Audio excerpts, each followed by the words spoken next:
बहुत समय पहले की बात है। एक गांव में एक पुराना खेत था। सब गांव वालों का मानना था कि वह खेत श्रापित है।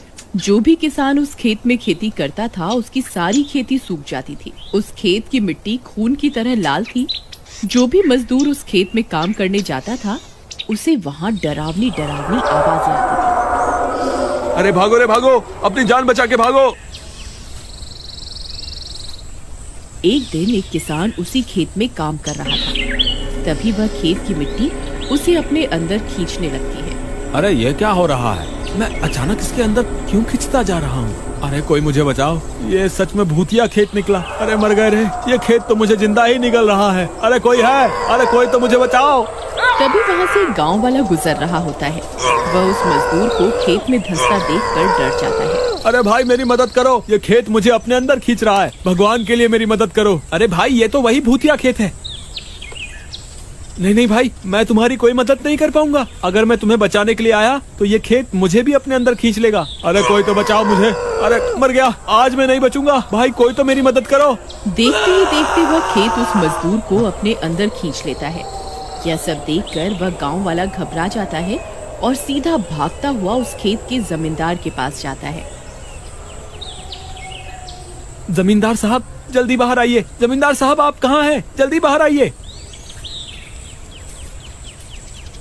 अरे क्या हुआ? अरे भाई क्या हुआ? इतनी जोर जोर से क्यों चिल्ला रहे हो? जमींदार साहब आपके खेत पर जो मजदूर काम कर रहा था उसे उस खेत ने अपने अंदर खींच लिया है। वो खेत उसे मेरी आंखों के सामने ही निगल गया। आप जल्दी मेरे साथ चलो। हे भगवान, मुझे जिस बात का डर था वही हो गया। वह जमींदार अपने साथ कुछ गाँव वालों को लेकर उस खेत पर पहुँच जाता है।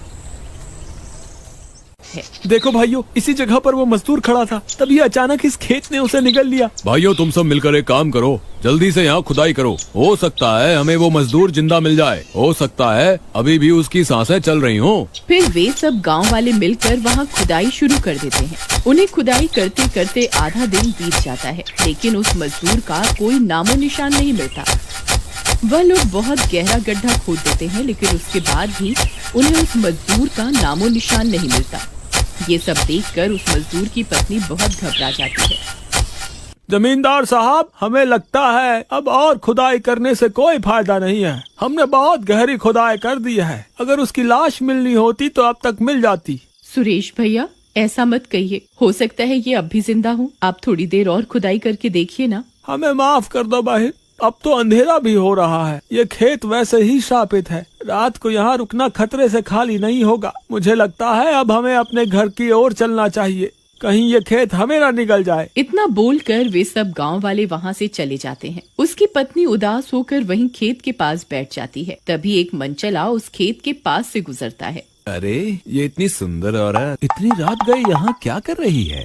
सुमन को अकेला पाकर वह उससे बात करने उसके पास पहुंच जाता है। अरे क्या हुआ? तुम इतनी उदास क्यों हो और इतनी रात गए यहाँ क्या कर रही हो?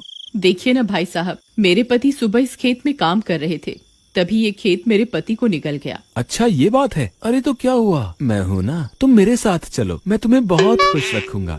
नहीं नहीं, मुझे किसी के साथ कहीं नहीं जाना। मैं अपने पति को यहाँ से ले जाए बिना कहीं नहीं जाऊंगी। लगता है तू ऐसे नहीं मानेगी। रुक, तुझे अभी बताता हूँ। फिर जगीरा सुमन का हाथ पकड़ लेता है और उसे जबरदस्ती अपने साथ ले जाने लगता है। तभी जगीरा का पैर पत्थर पर आ जाता है और वह खेत में गिर जाता है। अरे मर गया रे, इस औरत ने तो मेरी टांग ही तोड़ दी। मूर्ख औरत, मैं तो तेरी मदद करना चाह रहा था। तभी उस खेत से डरावनी डरावनी आवाजें आने लगती हैं। जगीरा बहुत डर जाता है। कौन है वहाँ? कौन है जो डरावनी डरावनी आवाजें निकाल रहा है? देखो तुम जो भी हो, तुम ये सही नहीं कर रहे हो। तभी देखते ही देखते खेत की मिट्टी धंसने लगती है और जगीरा खेत के अंदर समाने लगता है। अरे कोई मुझे बचाओ, ये भूतिया खेत तो मुझे निकल रहा है। अरे कोई है? अरे कोई तो मेरी मदद करो। अरे मर गया रे, ये आज मैं कहाँ फंस गया। मैं तो अच्छा भला घर की ओर जा रहा था, इस औरत के चक्कर में तो मेरी जान खतरे में पड़ गई। अब क्या करूं? हे भगवान, कोई तो मुझे बचाओ। फिर देखते ही देखते जगीरा को भी वह खेत निकल जाता है। ये सब देखकर सुमन बहुत डर जाती है और सीधे भागते हुए जमींदार के घर जाती है। जमींदार साहब जल्दी बाहर आइए। हे भगवान, अब क्या हो गया? कहीं कोई और घटना तो नहीं घट गई? फिर जमींदार भागता हुआ अपने घर से बाहर आता है और देखता है सुमन बाहर खड़ी होती है। क्या हुआ सुमन बहन, तुम इतनी घबराई हुई क्यों हो? अब क्या हुआ? जमींदार साहब, मैं उसी खेत के पास बैठे हुए थी, तभी एक मनचला वहाँ से गुजर रहा था। फिर अचानक से वह उस खेत में गिर पड़ा और उस खेत ने मेरी आंखों के सामने उसे भी निगल लिया। आप जल्दी चलिए। हे भगवान, ये सब क्या हो रहा है? जमींदार अपने साथ कुछ लोगों को लेकर खेत पर पहुंच जाता है।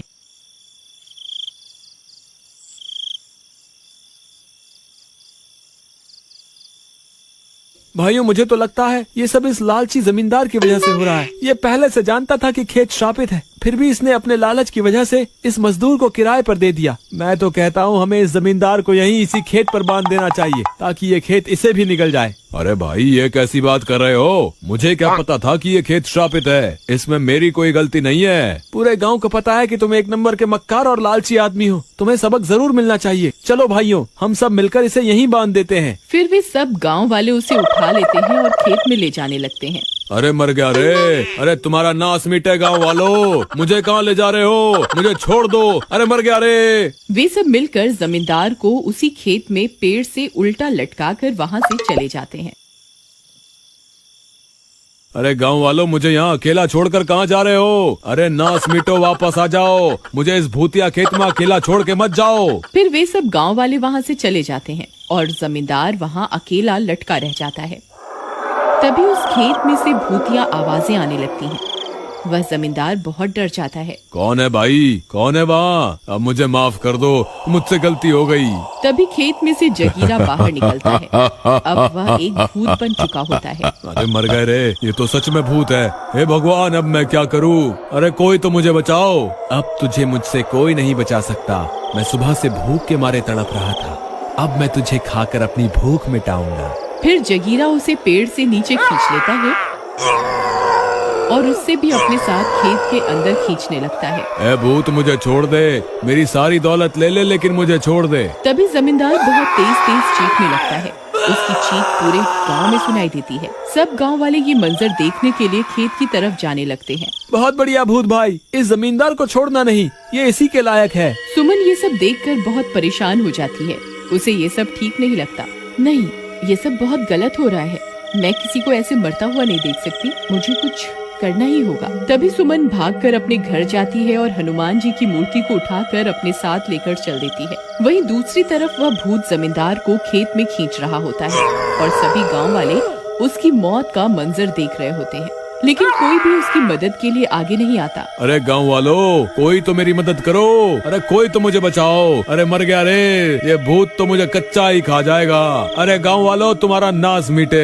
अगर मैं भूत बन गया तो भूत बनकर किसी को नहीं छोड़ूंगा। अरे मुझे बचा लो, कोई तो मुझे बचा लो।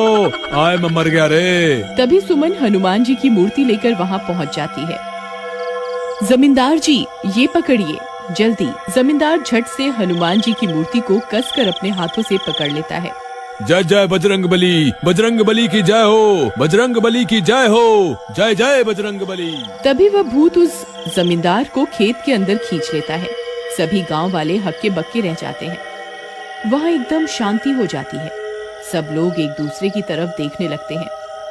तभी जोर जोर से आवाजें आने लगती है। जय बजरंग बली, बजरंग बली की जय हो, जय जय बजरंग बली, तोड़ दे दुश्मन की नली। उस खेत की मिट्टी जगमगाने लगती है। चारों ओर रोशनी फैल जाती है। तभी उस खेत से भूतों की आवाजें आने लगती हैं। हे बजरंग बली, मुझे माफ कर दो। मैं अभी के अभी ये खेत छोड़कर चला जाऊंगा। हे बजरंग बली, माफ कर दो। तभी वह जमींदार, जगीरा और मजदूर खेत से बाहर निकल आते हैं। अरे बच गया रे, मैं तो बच गया। हे भगवान, तेरा लाख लाख शुक्र है। बोलो महाबली हनुमान की जय, जय जय बजरंग बली, बजरंग बली की जय हो। जैसे ही हनुमान जी की मूर्ति उस खेत की मिट्टी को छूती है, वह खेत श्राप मुक्त हो जाता है।